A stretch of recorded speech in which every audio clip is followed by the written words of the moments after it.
अस्सलाम वालेकुम नाज़रीन, मैं हूं आपका मेज़बान अली तारिक और आप देख रहे हैं कैपिटल टीवी। नाज़रीन, पंजाब में सैलाब से तबाहकारियां तो बहुत ज़्यादा हुई, बहुत से इलाके अभी भी पानी में डूबे हुए हैं। लेकिन क्या उन हलकों में, क्या उन इलाकों में रिहेबिलिटेशन का काम शुरू हुआ है या नहीं हुआ? हुकूमत किस तरह जो है वहाँ पे हेल्प कर रही है, और जो ओपोजिशन के एमपीएज़ हैं उनसे भी आज के प्रोग्राम में बात करेंगे कि वहाँ पर क्या सूरत हाल है। और सबसे अहम बात, 16 से 19 तक फिर एक मानसून का 11वां स्पेल भी आ रहा है। तो जो लोग घरों में, जिनके घर पानी में इस वक्त तबाह हो गए हैं और वो खुले आसमान के नीचे बैठ रहे हैं, तो जब बारिश होगी तो उनका क्या होगा? कौन कौन सी बीमारियाँ जो है वो इस वक्त जन्म ले रही हैं? ये सारी बातें आज के प्रोग्राम में पूछेंगे अपने एमपीए से। तो आइए चलते हैं।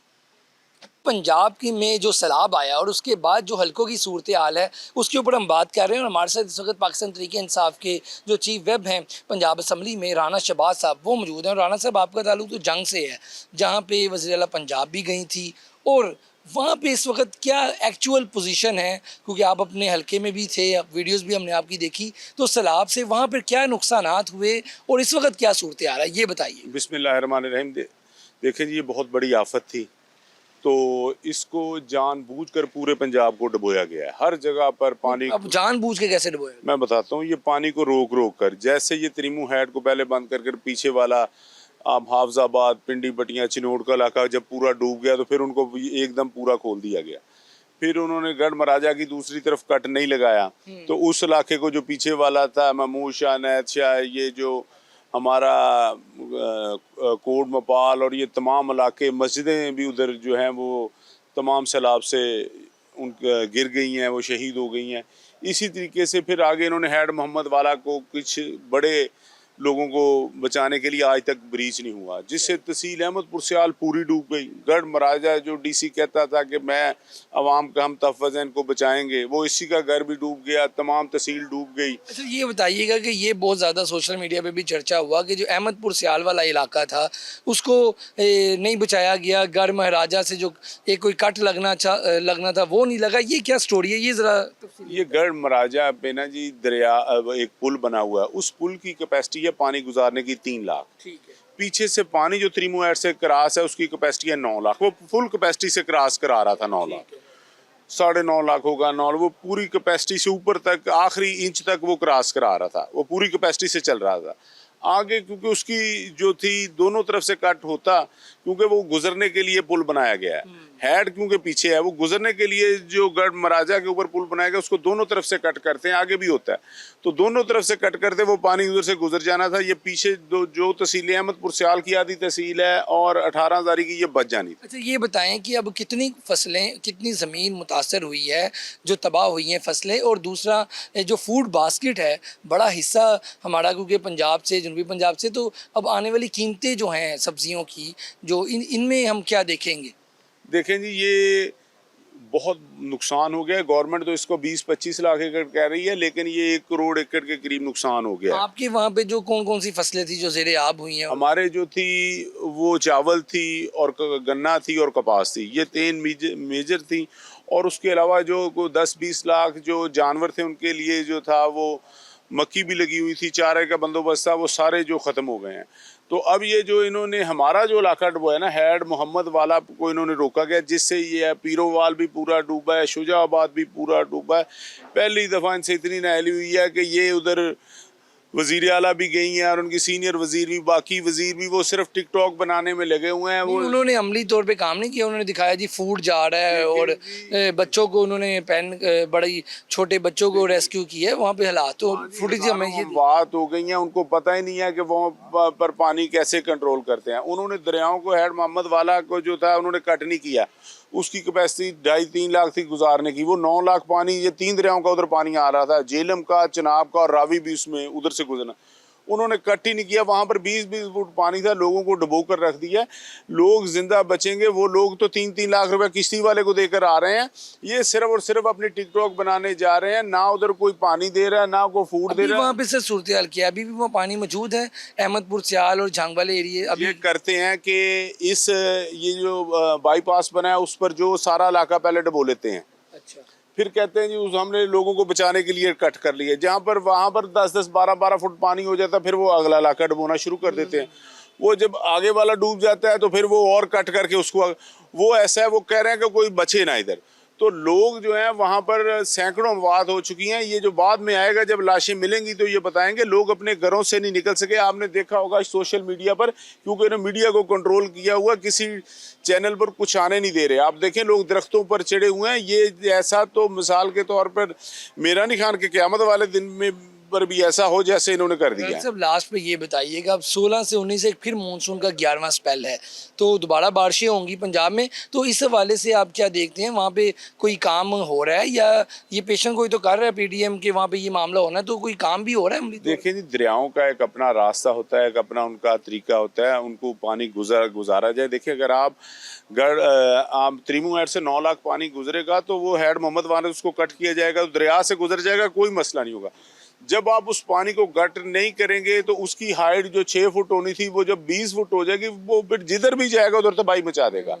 तो बारिशों का कोई मसला नहीं। ये जो इन्होंने कभी सैलाब देखा नहीं, 100 साल में, 200 साल में जिन इलाकों में सैलाब नहीं आया, ये हुकूमत ने उधर सैलाब ला दिया, उनको पता ही नहीं सैलाब से। लास्ट में क्या मैसेज देंगे अपने लोगों को भी, देखने वालों को भी क्या मैसेज देंगे? देखिए जी, अब इन्होंने एक पैरा फोर्स और डीसी और फूड का महकमा इन्होंने ख़त्म कर दिया था। अब हमारे इलाके में भी डीएफसी और दूसरे आए हुए हैं और वो गंदम जो जहाँ लोगों के पास पड़ी हुई है वो उसको सील कर रहे हैं। वो कह रहे हैं जी गवर्नमेंट का नोटिफिकेशन है 3000 में बेचे। उन्होंने कहा जी आप 3000 हमें दें और ये गंदम ले लें, नहीं तो ये, लेकिन वो सील करते जा रहे हैं। सील करने से जो मॉइस्चर आ गया है, जो मौसम सैलाबा हुआ है, उसकी वजह से उसको खतरा लग रहा है, बीमारियां लग रही हैं। वो फ्यूमिगेशन ना हुई तो ये गंदम खत्म हो जाएगी। बहरान आने वाला कह रहे हैं। ये बहरान आ चुका है। ये बहरान तो उसी वक्त आ गया था जब इन्होंने किसान का 2200 अरब का नुकसान किया था।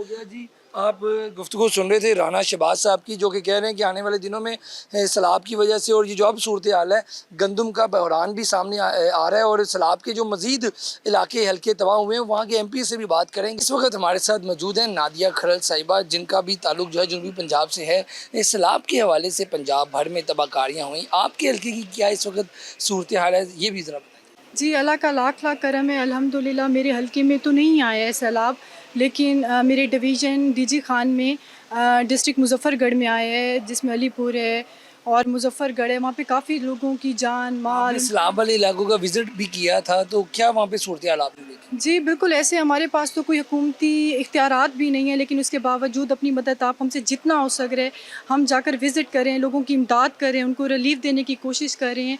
लेकिन मेरे ख़्याल से ये काम तो हुकूमत को करने चाहिए। ये सारे काम जिस तरीके से आफत समझ में आई है, बारिशें आई हैं, सैलाब आए, ये एक कुदरती अल्लाह की तरफ से आता है, लेकिन इस पर पॉलिसीज़ होनी चाहिए, स्ट्रैटेजीज़ होनी चाहिए, ऐसा तरीक़ाकार होना चाहिए कि जिससे कम से कम नुकसान हो, ज़्यादा नुकसान हो। या तो अलीपुर देख लें आप, मेरे डिवीज़न में सारा डूब चुका हुआ है। आप डिस्ट्रिक्ट मुजफ्फरगढ़ देख चुके हैं, वहाँ पे ऐसी बहुत सारी बस्तियाँ, मैंने असेंबली के फ्लोर पे बात की है, जो कि वो बस्तियाँ बाहर आने के लिए तैयार नहीं। ये बताइएगा कि अब 16 से 19 फिर एक बार मानसून का 11वां स्पेल आ रहा है और इन इलाकों में रिहेबिलिटेशन के वाले से कोई काम आपने देखा है हुकूमत का? इस पे हाँ जी, मुझे ये कहते हुए बड़ी हंसी आ रही है। 16-19 कौन सी डेट होती है? कई डेटें गुजर गई, कई तारीखें गुजर गई। पहले से आपको पता होता है, एक मुल्क को, सिस्टम को पता होता है कि यहाँ पर बारिशें आने का चांसेस है, मानसून है, सैलाब है, हमने किस तरीके से कंट्रोल करना है, किस तरीके से हमने इस पर पॉलिसी बनानी है। कोई ना पहले था काम, ना अब हो रहा है और ना आगे हमें कोई तवक्को है। लास्ट पे क्या मैसेज क्या देंगे अपने लोगों को भी और हुकूमत को भी? जी, मैं इस टाइम तो पूरे पाकिस्तान से इस टाइम जो इतना बड़ा तूफ़ान आया है सैलाब का, अभी तो हम सब उस गम में हैं। और मैं हुकूमत को ज़रूर कहना चाहूँगी कि वो यहाँ पर बैठे हैं, वो करोड़ों लोगों के हुक्मरान हैं, तो प्लीज़ टाइमली आप एक पॉलिसी बनाएं, कुछ ऐसा करें जो चीज़ें अल्लाह की तरफ से आफत आती हैं, कुदरती आती हैं, हम ये बात मानते हैं, लेकिन कम से कम नुकसान हो। ये तो नहीं हो कि सारा का सारा पूरा, जैसे अलीपुर पूरा का पूरा डूब चुका है, ये बहुत बड़ा जुल्म है। बहुत शुक्रिया जी, आप गुफ्तगू सुन रहे थे, आगे चलते हैं और मज़ीद लोगों से भी बात करें। जी, हमारे साथ गुजरांवाला के एमपी मौजूद हैं, तशक्कुल अब्बास साहब। सर, सबसे पहले तो ये बताइएगा कि सैलाब से पूरा पंजाब मुतासर हुआ है, लाहौर जैसा बड़ा शहर भी मुतासर हुआ है, दरियाए रावी के इर्द गिर्द जो जगह थी आपने देखा कितना नुकसान हुआ है। आप बताइएगा क्या कहेंगे सैलाब के हवाले से, और 16 से 19 फिर एक स्पेल आ गया है, तो इस पर क्या कहेंगे? देखिए जी, ये कुदरती आफात है, इनके लिए आपको पहले और लॉन्ग टर्म प्लानिंग करनी होती है, जो कि मुझे लगता है कि जिसमें हमने लैग किया है। एज ए होल जितनी भी गवर्नमेंट्स आई हैं उन्होंने इस चीज़ को बगौर नहीं देखा। अब आपने देखा कि लाहौर जैसे शहर के अंदर कटाव और ये एक सोसाइटी जिसका बड़ा शोर होगा हो रहा था, उसमें बहुत सारे लोगों का बहुत ज़्यादा नुकसान हो गया।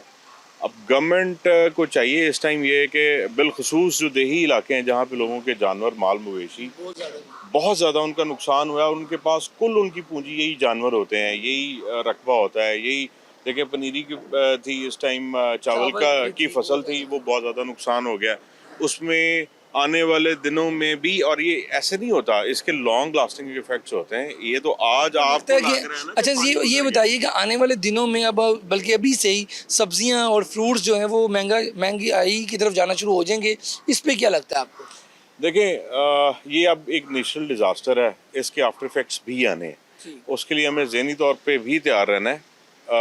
इसमें मैं ये समझता हूँ कि फिल फॉर गवर्नमेंट को चाहिए कि सपोर्ट प्राइसेस जो है ना वो उन उस तरफ लेके जाए, बल्कि सपोर्ट करें उन लोगों को जिन्होंने ये फसलें और ये चीज़ें लगाई हुई हैं, उनको अपने पास एक कंपनसेट करके या सब्सिडाइज करके लोगों को वो राशन जो है और वो चीज़ें पहुँचाए, बिलखसूस उन रीजन्स में जहाँ पे ये सैलाब आया। आपका हल्का तो गुजरा वाला है, वहाँ सैलाब से मुतासर लोग नहीं हुए या वहाँ पे चीज़ अल्लाह का शुक्र है कि ऐसा नहीं हुआ? जी बिल्कुल, मेरे वाला हल्का जो है वो सेफ है, लेकिन हमारे पास हाफजाबाद है, वहाँ पे बहुत ज़्यादा नुकसान हुआ है, वज़ीराबाद में बहुत ज़्यादा नुकसान हुआ है। हम अपने लोगों के साथ खड़े हैं, और जो जितने जोगा था उन सारों ने, हमारी एज ए होल कौम ने पूरी ने मिल के जो है फंड जनरेट किया है सैलाब मुतासरीन के लिए भी। तो इंशाल्लाह हम एक ज़िंदा कौम है, और हम समझते हैं कि हमने इस सारे सिस्टम से और इस सारे सिनेरियो से बाहर आ जाना है बहुत इंशाल्लाह। शुक्रिया जी, आगे चलते हैं और मजीद MBA से भी बात करते हैं। मुल्तान में भी सैलाब से बहुत ज़्यादा तबाहकारियाँ हुई हैं और हमारे साथ वहाँ के नुमाइंदे MP अदनान डोगर साहब मौजूद हैं। क्या सूरत हाल है जी? अभी मुल्तान की सैलाब से तबाहकारियाँ तो हुई हैं, रिहेबिलिटेशन का सिलसिला शुरू हुआ है कि नहीं हुआ? जी अली भाई, बिस्मिल्लाह रहमान रहीम। बहुत बुरे हालात हैं सैलाब के। मुल्तान शहर में पानी गुजर चुका है, अब पानी उतर रहा है और लोग अब वापस अपने घरों में जा रहे हैं। अब जब वो घरों में जा रहे हैं तो उनके अपने मसाइल हैं, घर उनके टूट चुके हैं और वबाएँ मुख्तलिफ़ बीमारियाँ फैल रही हैं।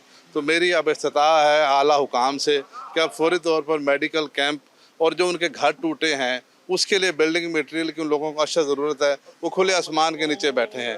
तो मैं इंशाल्लाह ताला, हमारे दोस्त और पाकिस्तान तहरीक इंसाफ के वर्कर, हम खुद भी वॉलंटरी काम कर रहे हैं, और हुकूमत पंजाब से भी मेरी अपील है कि इस बेरहम सैलाब की तबाहकारी में जो लोगों को नुकसान किया है, जमाती तफरीक से बालातर होके वो जाएँ, लोगों को देखें। वहाँ इस वक्त अशद ज़रूरत है दवाइयों की और बिल्डिंग मटेरियल की, ताकि लोग अपने घरों में बैठ सकें। बहुत शुक्रिया जी, आगे चलते हैं और MPA से भी बात करते हैं। इस वक्त हमारे साथ सरदार मोहम्मद अली साहब मौजूद हैं, अटक से इनका ताल्लुक है।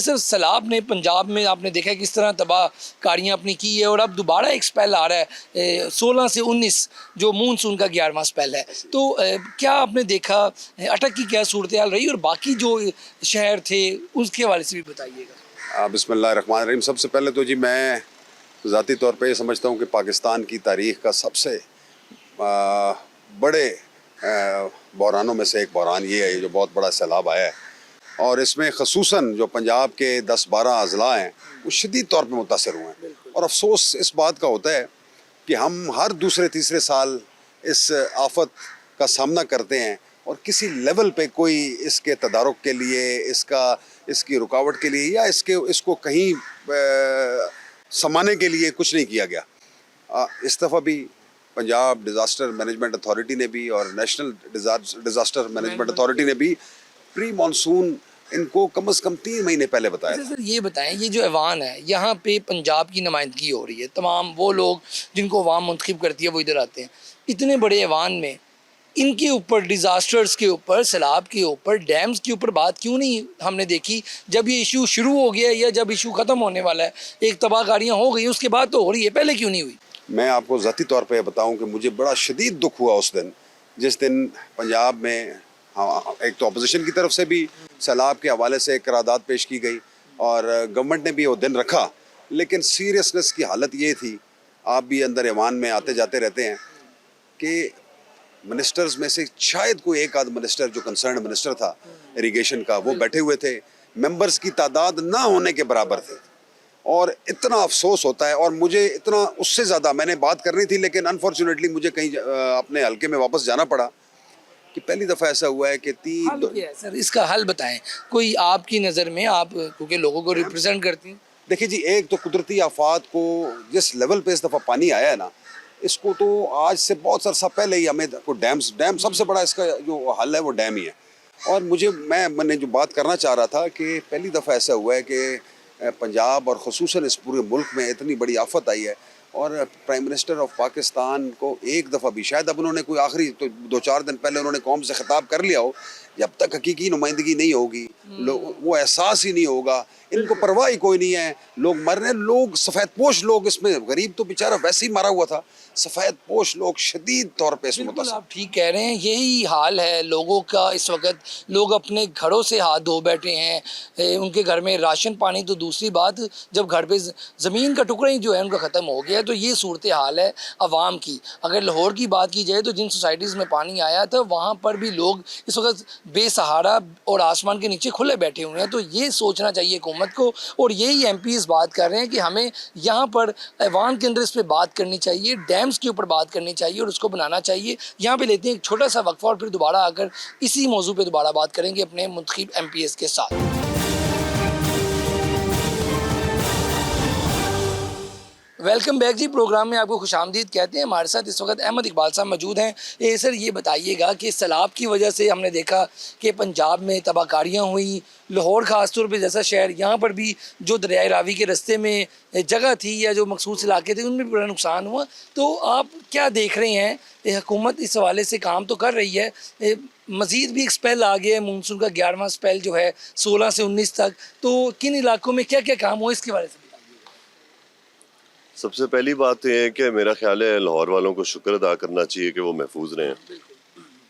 मेरा अपना इलाका सैलाब से बहुत शदीद मुतासर हुआ है। सबसे पहला जो पंजाब में सैलाबी रेला है वो ज़िला नारोवाल में आया 26 अगस्त की सुबह 10 बजे।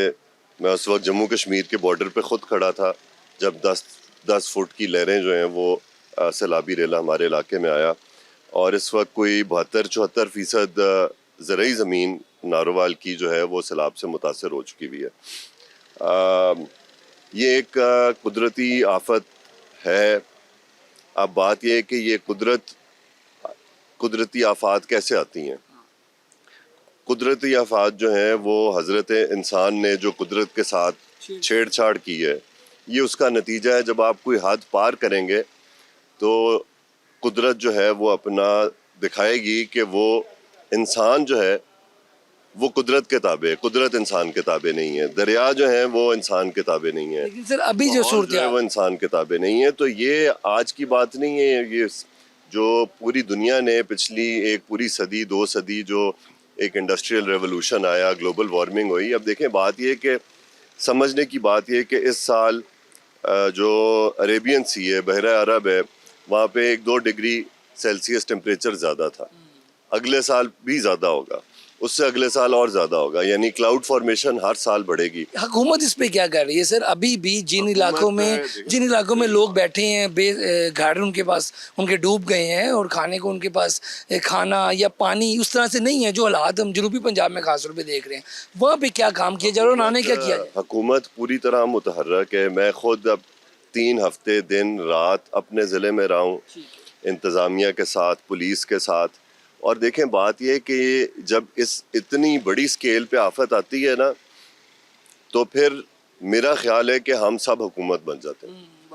और जो हुकूमत ने किया, हुकूमत ने अपनी तमाम तर जो बरूए कार लाए, तमाम वसाइल को, हर चीज़ को, लेकिन जो शहरी तंजीमों ने, जो नौजवानों ने बढ़ चढ़ के जिस तरह हिस्सा लिया, अगर वो हमारे साथ इस चीज़ में हिस्सा ना लेते तो हम ये फ्लड फाइटिंग करने में उस तरह कामयाब ना होते जिस तरह होते। बहुत सारे रज़ाकार हैं जो हमारे साथ शामिल हुए, और जो इसमें अब एक लेसन है हमारे लिए, वो ये है कि हमें मरकज़ियत जो है अपने निज़ाम में उसको कम करना है, और इख्तियारात को, वसाइल को, ताकत को और आवाम की नुमाइंदगी को सबसे निचली सतह पर लेके जाना है, ताकि आइंदा अगर कभी ये आफत आए तो आपके पास विलेज लेवल पर आपके पास टीम्स मौजूद हों, ट्रेनिंग्स हुई हुई हों, रज़ाकार हों, सिविल डिफेंस हो, यूनियन काउंसिल के दफ्तर फ़ाल हों, ये एक मेरे ख्याल में एक ऐसी चीज़ है जो मुस्तकबिल में हमें आफात से निपटने में आसानी। लास्ट पे अहमद इकबाल साहब ये बताइएगा कि इस ऐवान में लोग आप नुमाइंदे आवाम आपको मुंतखब करती है, तो डैम्स जिससे बचा जा सकता है इस तरह की आफात से, उसकी बात क्यों नहीं होती? बिल्कुल कोई डैम आपको इस सैलाब से नहीं बचा सकता। ये बात ना कहीं देखें, जो पंजाब में जो रिवर रावी हैं, सतलुज हैं, इन पे तो हम डैम बना ही नहीं सकते। रावी कोट नैना से दाखिल होता है। आप बताएं, कोट नैना से लेके साउथ पंजाब तक कोई ऐसी जगह बना दें जहाँ पे पहाड़ी सिलसिला हो, जहाँ पे कोई डैम बन सके, नहीं बन सकता। दूसरी बात ये कि वो तो हम वैसे ही रिवर उन्हें दे चुके हैं, इसमें तो 20-25 साल पानी नहीं आया। ये तो एक अनयूजुअल वेदर इवेंट हुआ है। इसके तरीके हैं, लेकिन वो उस पे बात या गौर उस पे शुरू हुआ है। बिल्कुल उस पे बात होनी चाहिए। आपको देखें, सबसे पहली बात है कि हमने लाखों दरख्त काट के खुद जंगल ख़त्म किए हैं। आज आप देखें पूरा पंजाब, अगर आप हेलीकॉप्टर पे चलें बॉर्डर के साथ साथ, आपको भारतीय साइड पे ऐसे लगेगा जैसे जंगल है, और इधर आपको सा लगेगा जैसे सहरा है, जब ख़ास तौर पे जब कटाइयाँ हो रही होती हैं गंदम की। तो ये तो हमने खुद अपनी ज़मीन के साथ ये ज़्यादती की है। अब ज़रूरत इस चीज़ की है कि हम छोटी झीलें बनाएं, मानसून झीलें बनाएं, वाटर रिचार्जिंग वेल्स बनाएं, और पानी को अल्लाह ताला की एक नेमत समझ के, जैसे एक स्केर्स रिसोर्स समझ के इसकी कदर करें और इसको प्रिजर्व करें, और कोशिश करें कि अपने जो वाटर वेज हैं उनमें भी हमें ज़रूरत है अब वहाँ पे कि उनको हम इर्द गिर्द की आबादी के लिए महफूज बना सकें। और जो ऐसी आबादियाँ हैं जो हमेशा इसकी जद में आती हैं, उनको जो है पहले से ही महफूज बनाया जाए, उनको महफूज बनाया जाए। मैं तो अब इस हद तक भी कहूँगा, लोगों की इमोशनल अटैचमेंट होती है, सदियों से रह रहे हैं, कि जी अगर आपने हर साल डूबना है, इससे बेहतर है कि हुकूमत आपको रीसेटल करके आपको नई जगह पे बिठा दे। हर साल आप डूबते हैं, हर साल फिर दोबारा रिकंस्ट्रक्शन होती है, तो इस बारे में भी कोई संजीदगी से सोचना पड़ेगा। शुक्रिया जी, आप गुफ्तगू सुन रहे थे अहमद इकबाल साहब की। हुकूमत में हैं और जो बातें चल रही हैं इस वक्त ज़ेरे गौर हैं, सल्यूशन क्या है उस पर भी बात कर रहे थे। आगे चलते हैं और मज़ीद MPA से बात करें। हमारे साथ सलमान शाहिद साहब मौजूद हैं, पाकिस्तान तहरीक इंसाफ के MP हैं और लुटन से इनका ताल्लुक़ है, और वो इलाका या हल्का सारा ही इस वक्त डूबा हुआ है। तो सलमान शाहिद साहब, सारा इलाका डूबा हुआ है, क्या वहाँ पे रिहेबिलिटेशन या पानी निकलने का कोई काम नहीं हो रहा? क्या सूरत हाल है? आप ऐवान में नुमाइंदगी करते हैं अपने हल्के की, तो क्या सूरत हाल है ये बताइएगा। जी थैंक यू वेरी मच मेरा मौक़िफ़ लेने के लिए। देखिए, बहुत नुकसान हुआ है। हमें सतलुज वाली जो है ना, सतलुज ने बहुत डैमेज किया। मेरा हल्का खसूसी लुडन, जमलेरा, साउका सारा ही डूब गया है। मैं अभी हल्के में ही था, इजलास के लिए आया हूँ। हम खुद भी फ्लाई काम कर रहे हैं, लेकिन हुकूमत भी अब आके थोड़ी सी होश आई है हुकूमत को, खैमा बस्तियाँ लगी हुई हैं, लेकिन जिस तरह वहाँ पे सपोर्ट हमें चाहिए थी उस तरह की नहीं नज़र आती। ज़्यादा जो हुकूमती अरकान है, मैं CM की बात नहीं कर रहा, जो वहाँ के लोकल हुकूमत के नुमाइंदे हैं वो सिर्फ फ़ोटो सेशन में बिजी हैं, 99% फ़ोटो सेशंस कर रहे हैं, और बार बार रेस्क्यू की कश्ती पे खुद 20-20 सवार होके पानी में के फेरे लगा के आ जाते हैं। उसका किसी को कोई फायदा वहाँ पे काम इस वक्त नहीं हो रहा, बिल्कुल भी नहीं हो रहा, कि हो रहा है और फ्लाई लोग काम कर, फ्लाई लोग बहुत कर रहे हैं, हुकूमत नहीं कुछ कर। अल खिदमत फाउंडेशन बहुत काम कर रही है, जमात इस्लामी बहुत काम कर रही है, हम PTI की तंजीमें वो भी काम कर रही हैं, लेकिन एज इन जो हुकूमत की जिम्मेदारी है वो DC DPO उस तरह बिल्कुल एक्टिव मुझे तो नहीं नजर आए। बहुत शुक्रिया जी, आप गुफ्तगू सुन रहे थे सलमान शाहिद साहब की। उनका इलाका पूरा पानी में डूबा हुआ है और कोई जो है बात नहीं हो रही। और हमारे साथ इस वक्त जो है अवैस विरक साहब मौजूद हैं, इनसे बात करेंगे। अस्सलाम वालेकुम जी वालेकुम। अवैस भाई, ये बताइएगा कि सैलाब से हमने देखा पंजाब तबाह हो गया, हल्के डूब गए।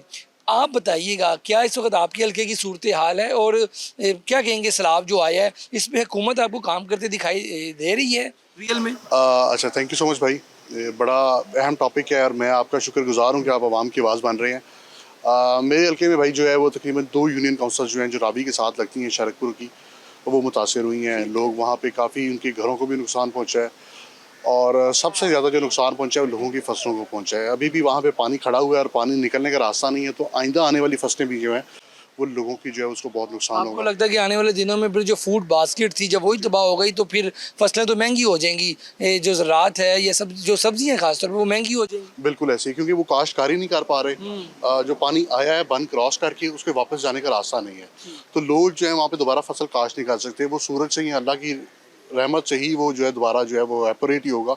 उसको निकलने का रास्ता नहीं है। एक वैसे भी और बात, आपके हल्के में ये जो चीज़ें हुई हैं, वो जो घर हैं जिनके अंदर सैलाब का पानी आया, क्या वो घर रहने के काबिल हैं आपको लगता है, या आपको लगता है कि नहीं वो दोबारा ही बनेंगे, दोबारा रिस्ट्रक्चरिंग होगी उनकी, क्या लगता है? अच्छा, उसमें भाई दो तरह के घर हैं। जिनको थोड़ा नुकसान पहुंचा है वो तो शायद जो है उनकी थोड़ी बहुत मरम्मत से बचत हो जाए, लेकिन कुछ ऐसे हैं जहाँ पे पानी काफ़ी देर खड़ा रहा है तो उनकी जो नींवें वगैरह होती हैं, घर की बुनियादें हैं, वो कमज़ोर हो गई हुई हैं। दूसरा जो आपने सवाल किया गवर्नमेंट के हवाले से, मैं खाली रुकन अपोजिशन होने की बुनियाद के ऊपर ये नहीं कहूँगा कि मैं गवर्नमेंट को तनकीद बराए तनकीद करूँ, कुछ तनकीद बराए इस्लाह भी की जाती है। गवर्नमेंट को मज़ीद बेहतर काम करने की ज़रूरत थी। मैं आपको अल्लाह के नबी की एक हदीस इसमें ज़रूर कोट करूँगा। रसूल अल्लाह ने सल्लल्लाहु अलैहि वसल्लम ने सहाबा इकराम से जब कहा था कि कुछ जंग के लिए और दीगर मामलात के लिए जो है वो सारे जो है वो पार्टिसिपेट करें, तो एक सहाबा जो थे वो अपने घर का सारा सामान ले आए, एक सहाबी रसूल जो थे वो घर का आधा सामान ले आए, तो एक सहाबी वो भी थे जो चंद एक खजूरें लेके आए थे। तो वो जो चंद एक खजूरें थी वो रसूल अल्लाह ने सल्लल्लाहु अलैहि वसल्लम ने उस सारे सामान के ऊपर रख दी और उसकी फजीलत बयान कर दी। तो मैं इस कौम से भी कहना चाहूँगा, जो हमारे आपके चैनल के तवज्जुह से जो लोग हमें सुन रहे हैं, इसमें होता नहीं है कि आपने किसी को 10 लाख या 10 करोड़ या 1 करोड़ ही देना है। आप जितनी मदद कर सकते हैं लोगों की करें। लोग बड़े परेशान और बेहाल हैं, तो गवर्नमेंट को जो है वो मज़ीद बेहतर करने की ज़रूरत है। लोग बहुत परेशान हैं, लोग देख रहे हैं। हुकूमत वक्त की ये जिम्मेदारी होती है, आम शहरी की जिम्मेदारी नहीं है। आम शहरी जो है वो 4 खजूरों से भी कर सकता है, लेकिन हुकूमत की जिम्मेदारी ज़्यादा है, तो हुकूमत को चाहिए अपना बेहतर किरदार अदा बहुत करें। शुक्रिया जी, आपने वैस फ़िरक साहब की गुफ्तगू सुनी है। आगे चलते हैं और मज़ीद MPs जो इस हल्के से या जिनके सैलाब में तबाहकारियों से हल्के डैमेज हुए हैं उनसे बात करते हैं। हमारे साथ इस वक्त सरगोदा से एक MPA मौजूद हैं, अली आसिफ बग्गा साहब। पाकिस्तान तहरीक इंसाफ से इनका ताल्लुक है। सर, सैलाब ने पंजाब पूरे में तबाहकारियाँ की, उसके बाद अब कह लें कि दोबारा भी पेशन गोई कर दी गई है कि 16 से 19 तक मानसून का जो 11वां स्पेल है वो फिर आ रहा है। तो आपके हल्के में क्या चीज़ें हुई, ज़रा ये बताइए। देखिए, मेरा ताल्लुक ज़िला सरगोदा से है और ज़िला सरगोदा में हमारी एक तहसील है कोट मोहम्मद, जहाँ सैलाब ने बहुत ज़बरदस्त तबाही मचाई और अभी भी लोगों की फसलें, ज़मीनें डूबी हुई हैं। हम लोग पाकिस्तान तहरीक इंसाफ की पूरी क़यादत ने जुम्मे वाले दिन वहाँ का आपके इलाके में तो बैरिस्टर गौर खुद आए थे, जो चेयरमैन तशरीफ लाए थे, बिल्कुल। और वहाँ लेकिन गवर्नमेंट के जो तरफ से जो इंतजाम थे और जो लोगों को फैसिलिटेट किया गया वो बिल्कुल भी तसल्ली बख्श नहीं था। और कितने लोग मुतासिर हुए हैं, खाली अगर सरगोदा की बात की जाए? देखिए, उसमें आप यूँ कह लें मुतासरीन में हज़ारों लोग हैं, सैकड़ों घराने हैं जो मुतासर हुए हैं ऑफ कोर्स, और कई मुरब्बा जो ज़मीन है वो ज़ेर आब आई है और लोगों का बहुत बड़ा लॉस हुआ। और फिर किसान जिसका सारा दारोमदार ही उसकी उस हर आने वाली फसल पे होता है, उन्होंने फसल उठानी होती है तो उनका सर्वाइवल होता है, उनका तो बहुत बड़ा लॉस हुआ है। लेकिन एक तो पहले जो पेशबंदी की जा सकती थी, जो प्लानिंग की जा सकती थी, वो बिल्कुल नाकारा थी, उसमें कोई तवज्जो नहीं दी गई, इस गवर्नमेंट ने बिल्कुल फोकस नहीं किया। और उसके बाद भी जिस तरह से फैसिलिटेट किया जा रहा है, वो लोग बिल्कुल भी बेचारे बड़े बुरे हालात का शिकार हैं। भाई ये बताइएगा कि चलें पहले जो हो गया, लेकिन अभी जो इस वक्त चीज़ें वहाँ पे मौजूद हैं, वहाँ पे अब रिहेबिलिटेशन जो है वो या बाकी जो चीज़ें हैं उनके लिए कुछ किया जा रहा है? और दूसरा ये भी बताइएगा कि अब जो नया स्पेल का आ रहा है कि 16 से 19 तक, उसके लिए क्या किया जा रहा है? देखिए, पहली बात तो है कि उनकी रिहेबिलिटेशन के लिए कोई खातिर खा इकदाम गवर्नमेंट की तरफ से बिल्कुल भी नहीं हो रहे। कुछ लोग अपनी मदद आपके तहत बेचारे कुछ ना कुछ कोशिश कर रहे हैं, इलाके के लोग कर रहे हैं, कुछ जो खुदाई खिदमतगार या फौजदार हैं वो लोग अपना सपोर्ट दे रहे हैं। गवर्नमेंट के कैंप्स जरूर लगे हुए हैं, लेकिन जिस तरह से गवर्नमेंट को इस हालत में इस सिचुएशन में सपोर्ट देनी चाहिए थी, बिल्कुल नहीं दी जा रही है। सेकेंडली, इस गवर्नमेंट के आप नाराज़गी का हालत देखेंगे, इन्होंने तो बता दिया था कि अब इसके बाद कोई स्पेल नहीं आएगा। फॉर्मल अनाउंसमेंट हो गई थी कि this was the last spell, इसके बाद कोई स्पेल नहीं होगा। लेकिन आप जानते हैं कि एक और स्पेल अब भी अनाउंस हो चुका है। अब प्रॉब्लम ये कि स्पेल की पेशगोई कर देना या अनाउंस कर देना कि होने जा रहा है, ये तो एक बात है। आप उसको उसके जो तबाहकारी है उससे बचने के लिए क्या मेजर्स अडॉप्ट कर रहे हैं, ये सबसे इंपॉर्टेंट बात है, वो नहीं हो रहा। चेयरमैन PTI जब आए हैं बैरिस्टर गौर, वहाँ पे मैंने देखा कि वहाँ पे आप लोग उन्होंने विजिट भी किया। क्या उन्होंने क्या वहाँ से चीज़ ऑब्जर्व की और उनका जो दौरा था उस पर आप क्या कहेंगे? देखिए, उनका दौरा मैं उसको अप्रिशिएट करूंगा, क्योंकि एक ऐसी पार्टी जो कि अपोजिशन में है, और अपोजिशन भी आपको पता है ऑर्डिनरी अपोजिशन नहीं है, उनके हमारे साथ जो सलूक हो रहा है you know it very well. उसके बावजूद उन्होंने ना सिर्फ उस इलाके का दौरा किया, लोगों से मिले, उनको मसाइल को समझा, और उसमें जो उनकी ऑब्जर्वेशन थी वो भी यही थी कि हुकूमत जो है अभी तक कुछ नहीं कर रही। आप गुफ्तगू सुन रहे हैं, सरगोदा से एमपी हैं, उनके जो हल्के का हाल है आपने सुना है। आगे चलते हैं और मजीद जो एमपीज़ हैं उनसे भी उनके हल्के का हाल पूछते हैं। इस वक्त हमारे साथ मेजर गुलाम सरवर जो हैं वो मौजूद हैं। ये पाकिस्तान तहरीक इंसाफ से आपका भी ताल्लुक है। सर, आपके हल्के में इस वक्त क्या सूरत हाल है? सैलाब ने तबाहकारियाँ तो की हैं, अब वहाँ पे रिहेबिलिटेशन का जो सिलसिला है वो शुरू हुआ है या नहीं हुआ? बिस्मिल्लाहिर्रहमानिर्रहीम। असल में जो सैलाब है उस पर अगर हम कोई थोड़ी सी तवज्जो दें, बुनियादी तौर पर हमारी जो वहाँ पर हमने रिहेबिलिटेशन करनी है या हमने उसको चीज़ों को ठीक करना है, उसमें सारा हमारा फोकस ये है कि ये उसमें हमारा नाम होगा, जो दूसरी चीज़ें होंगी। मैं ये समझता हूँ कि इस चीज़ में हमें सियासत से बालातर होकर सोचना चाहिए, इंतज़ामिया के साथ तावन करना चाहिए और इंतज़ामिया को भी चाहिए कि वो सियासी तौर पर चीज़ों को लेने की बजाय इससे वो सीधा काम करें। नहीं, आप बताएं आपके हल्के में सैलाब से क्या नुकसान हुआ है अपने हल्के? हमारे हल्के में ज़्यादा नुकसान फसलों का हुआ है। ठीक है, कितनी को ज़मीन है जो कि फसलों पे थी और तो तबाह हो गई बाद में?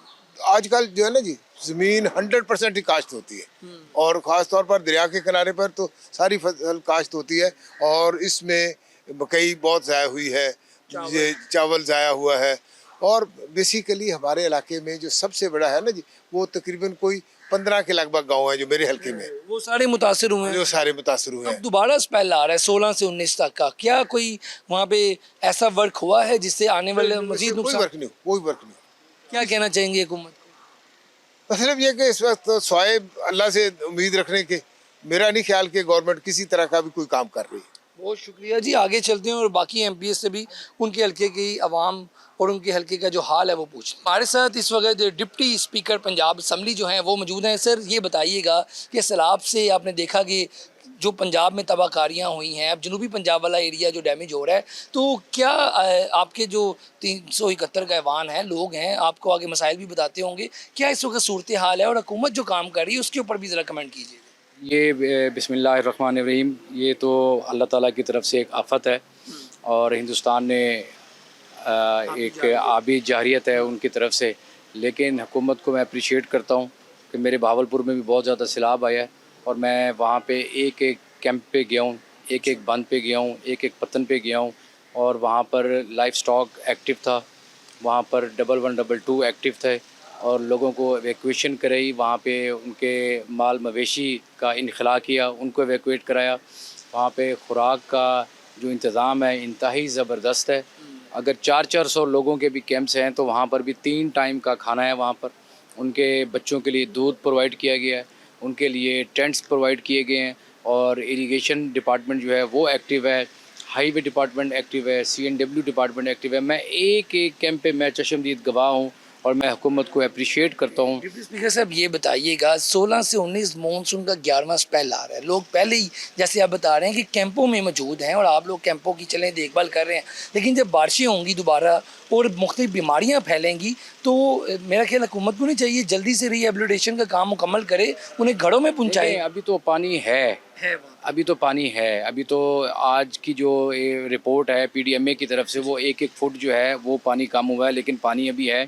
तो एक देखें, एक सैलाबी सूरत हाल है और उससे निपटने के लिए हम सब जो है कौम जो है वो सारे इकट्ठे हैं और हेल्थ डिपार्टमेंट बिल्कुल एक्टिव है और इंशाल्लाह ताला ये बहुत जल्द जब ये पानी उतरेगा तो वज़ीर आला पंजाब ने ये भी वादा किया है, ऐलान किया है कि जिन लोगों के मकानात जो है वो गिर चुके हैं उनको वो दोबारा बनवा कर देंगे। ये जो बात की गई है ये मतलब कि एक सियासी नहीं होगी, आप समझते हैं कि प्रैक्टिकली होगी? बिल्कुल सियासी नारा नहीं है, उन्होंने बाकायदा ऐलान किया है और जिनका कोई माल मवेशी का नुकसान हुआ है वो भी कंपनसेशन हुकूमत करेगी, क्योंकि रियासत एक माँ का किरदार अदा करती है और इंशाल्लाह ताला मुझे भी उम्मीद है कि जो वादा PMLN की गवर्नमेंट ने किया है वो उसको पूरा करे। बहुत शुक्रिया जी। आप इस वक्त गुफ्तगू सुन रहे थे डिप्टी स्पीकर पंजाब असम्बली साहब का। उन्होंने कहा है कि जो एरिए या जो घर सैलाब की वजह से गिर कर तबाह हो गए हैं उनको दोबारा बनाया जाएगा, ये ऐलान किया है वज़ीर आला पंजाब मरीम नवाज़ ने। और ये कोई सियासी नारा नहीं बल्कि अमली तौर पर इस पर काम होगा। फ़िलहाल पानी बहुत से इलाकों से तो चला गया है, लेकिन बहुत से इलाकों से पानी कम हुआ है, वहाँ पर मौजूद अभी भी है। और उसके बाद दोबारा मानसून का जो स्पेल आ रहा है वो ख़तरनाक है, मुख्तलिफ बीमारियाँ फैलने का खदशा भी है। तो गुजारिश यही है कि जो मुग़य्यर ज़राअत हैं वो अपनी मदद खुद भी जाएं, ऐसे इलाकों का विज़िट भी करें, क्योंकि ये आफत है, इस पर खाली हुकूमत ही नहीं काम करेगी, बाकी जो हम लोग हैं, सारे शहरी हैं, इनको मिल के ऐसी आफत का मुकाबला करना पड़ेगा। आज के इस प्रोग्राम के साथ अपने मेज़बान को दें इजाज़त। अल्लाह हाफ़िज़।